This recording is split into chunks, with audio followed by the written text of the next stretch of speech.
Poin ke-22, 3 pertanyaan yang harus selalu hidup dalam pikiranmu. Ketika mendengar sebuah pernyataan, biasakan bertanya. Pertanyaan pertama, mal murad. Apa yang sebenarnya dimaksud? Inilah untuk tasawur. Pertanyaan kedua, mad dalil. Apa dalilnya? Ini untuk memeriksa dasar. Pertanyaan ketiga, kaifa lazimatid natijah. Bagaimana kesimpulan itu bisa mengikuti premis? Ini untuk memeriksa hubungan argumentasi. Kalau 3 pertanyaan ini sudah menjadi kebiasaan, mantik mulai bekerja dalam pikiranmu. Poin ke-23, latihan mantik yang sebenarnya bukan hanya membaca kitab.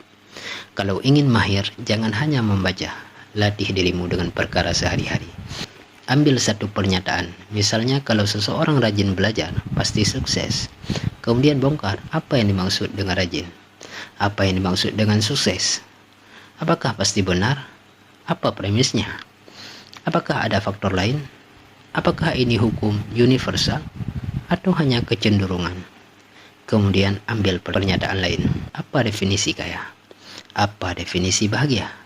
Apa hubungan kekayaan dengan kebahagiaan? Apakah hubungan itu niscaya atau hanya kemungkinan? Dengan latihan seperti ini, mantik keluar dari kitab dan masuk ke dalam cara berpikirmu. Poin ke-24, gunakan mantik saat mendengar ceramah. Ketika mendengar seseorang berbicara, jangan hanya memperhatikan siapa yang berbicara. Perhatikan juga apa yang dia katakan. Kemudian, apa dalilnya? Apakah dalil itu relevan? Apakah kesimpulannya sesuai dengan dalil? Tetapi dalam ilmu agama, ada satu tambahan yang sangat penting. Apakah dalil yang digunakan benar-benar sahih? Dan apakah pemahamannya sesuai dengan disiplin ilmu yang bersangkutan? Karena mantik tidak menggantikan ilmu-ilmu lain. Mantik membantu menertibkan penalaran. Ia tidak otomatis membuat seseorang menjadi ahli hadis. Tidak otomatis membuat seseorang menjadi ahli fikih. Tidak otomatis membuat seseorang menjadi ahli tafsir. Karena setiap ilmu memiliki objek, metode, dan perangkatnya sendiri. Poin ke-25, jangan menjadikan mantik sebagai pengganti dalil syariat. Ini harus sangat jelas. Mantik adalah alat, bukan sumber wahyu. Dalam ilmu agama, kita tetap membutuhkan Al-Quran, Sunnah, Ijma', Qiyas, Syar'i, dan perangkat keilmuan lainnya sesuai pembahasannya. Mantik membantu kita memahami dan menata argumentasi. Tetapi ia tidak boleh digunakan untuk memaksa wahyu mengikuti spekulasi akal. Sebaliknya, akal yang sehat digunakan untuk memahami wahyu dengan benar. Poin ke-26, pahami bahwa tidak semua kesalahan adalah kesalahan mantik. Kadang seseorang gagal memahami sebuah masalah bukan karena kiasnya salah, tetapi karena informasi awalnya salah. Teks yang digunakan tidak dipahami, istilah tidak dikuasai, fakta sejarahnya keliru, hadisnya tidak diteliti, konteksnya tidak diketahui, atau premisnya tidak terbukti.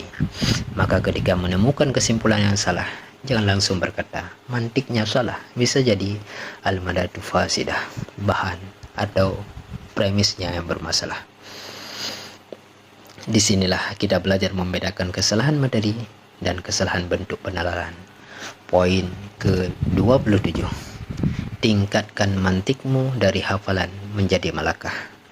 Ada perbedaan besar antara mengetahui kaidah mantik dan memiliki kebiasaan berpikir secara mantiki. Yang pertama adalah pengetahuan, yang kedua adalah malakah. Seseorang bisa hafal at-tasdiqu wal hukmu, tetapi belum tentu ia terbiasa memeriksa setiap hukum yang ia dengar. Malakah terbentuk melalui latihan, seperti orang belajar nahwu. Awalnya ia harus berpikir, ini fa'il atau maf'ul. Lama-kelamaan ia membaca dan langsung merasakan struktur kalimat. Begitu pula mantik. Awalnya kamu membongkar argumen secara sadar. Lama-kelamaan pikiranmu otomatis bertanya, premisnya mana? Kesimpulannya mana? Apa hubungan keduanya? Apakah ada lompatan? Itulah ketika mantik mulai menjadi malakah. Poin ke-28, rumus praktik mantik di lapangan. Kalau ingin membawa seluruh pembahasan ini ke lapangan, ingatlah urutan sederhana berikut. Yang pertama, tasawur, apa yang sedang dibicarakan. Yang kedua, tahdid, apa batas dan definisinya. Ketiga, tasdik, apa yang sedang ditetapkan. Yang keempat, dalil, apa alasan atau buktinya. Yang kelima, tahlil. Bagaimana struktur argumentasinya. Yang keenam, naqash. Apakah ada kelemahan atau lompatan? Yang ketujuh, natijah. Ada kesimpulan yang benar-benar dapat diambil. Yang kedelapan, tawadhu. Jika salah, koreksi. Jika benar, jangan sombong. Ketika mantik sudah hidup dalam dirimu, pada akhirnya tujuan mempelajari mantik bukanlah agar seseorang terdengar rumit ketika berbicara. Bukan agar setiap kalimat dipenuhi istilah, jins, nau', fasal, qadiyah, qiyas, burhan, jadal, mughalatah, bukan. Tujuan yang lebih dalam adalah agar ketika engkau membaca, engkau tidak mudah salah memahami. Ketika engkau mendengar, engkau tidak mudah tertipu. Ketika engkau berbicara, engkau tidak sembarangan menyimpulkan. Ketika engkau berbeda pendapat, engkau mampu menemukan akar perbedaannya. Ketika engkau mengajar, engkau mampu membedakan antara dalil, penjelasan, dan ilustrasi. Dan ketika engkau menemukan bahwa pendapatmu ternyata salah, engkau memiliki keberanian untuk meninggalkannya.